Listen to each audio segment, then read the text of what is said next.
Saudara-saudari yang terkasih dalam Tuhan, dalam perikop Injil hari ini kita mendengar bagaimana para murid ingin mengkonfirmasi kepada Yesus, ingin memastikan kepada Yesus bahwa kedatangan Mesias itu harus didahului oleh seorang nabi besar dalam perjanjian lama, yaitu Nabi Elia. Dan memang dalam nubuat Nabi Maleaki, yang adalah nabi terakhir dalam perjanjian lama, dia menubuatkan bahwa suatu saat kedatangan Mesias itu akan didahului oleh seorang nabi besar, yaitu Nabi Elia. Dan sebenarnya kehadiran Nabi Elia itu sudah mengawali kedatangan Yesus. Tetapi Yesus mengatakan kepada mereka bahwa Nabi Elia yang datang itu bukan lagi seperti nabi yang dulu yang mereka kenal dalam perjanjian lama, tapi adalah nabi baru yang juga perkataannya itu bagaikan laksana obor yang membara, yang membakar, yang memulihkan hati banyak orang kepada Yahweh, kepada Tuhan. Yaitu adalah Yohanes Pembaptis. Dan Yohanes Pembaptis adalah seorang yang berseru-seru di padang gurun, yang mengajak orang untuk bertobat, mempersiapkan hati orang untuk menerima kedatangan Mesias. Yohanes Pembaptis telah membuka jalan untuk kedatangan Mesias. Dan inilah yang tidak dapat, yang luput dari pandangan para ahli Taurat dan kaum Farisi ini. Dan mereka menyesatkan banyak orang karena mereka mengatakan belum datang Nabi Elia dan tidak mungkin datang Mesias. Padahal Nabi Elia tampil sebagai Elia baru, yaitu Yohanes Pembaptis.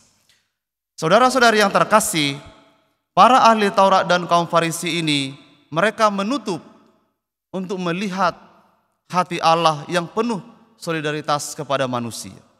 Allah memang datang dalam diri Tuhan kita Yesus Kristus, mengambil rupa sebagai seorang manusia, tetapi mereka luput melihat itu. Bahkan mereka dikatakan dalam kitab suci menganiaya para nabi, dan juga menganiaya nantinya juga Sang Mesias itu. Semoga para saudara-saudari pada hari novena yang pertama ini kita semakin disadarkan akan solidaritas Tuhan yang menghendaki untuk datang ke tengah-tengah kita. Dan semoga hati kita juga boleh terbuka menyambut Tuhan dengan hati yang baik, supaya kita juga boleh hidup dalam semangat solidaritas.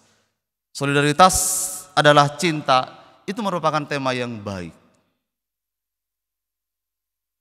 Untuk berbagi kasih, untuk membuka hati satu sama lain dan menerima satu sama lain. Seringkali kita tidak dapat melihat kebenaran karena kita merasa sudah tahu akan kebenaran itu, lalu membentengi diri kita dengan apa yang kita tahu tentang sesuatu. Hati kita juga bisa menjadi tertutup dan tidak dapat melihat Allah ketika kita sudah membentengi diri kita, membentengi hati kita dengan ego kita masing-masing.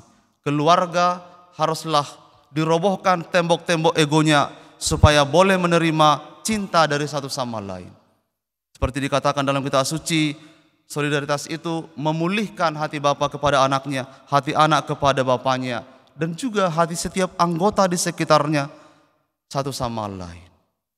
Saudara-saudari, marilah kita melanjutkan doa-doa kita.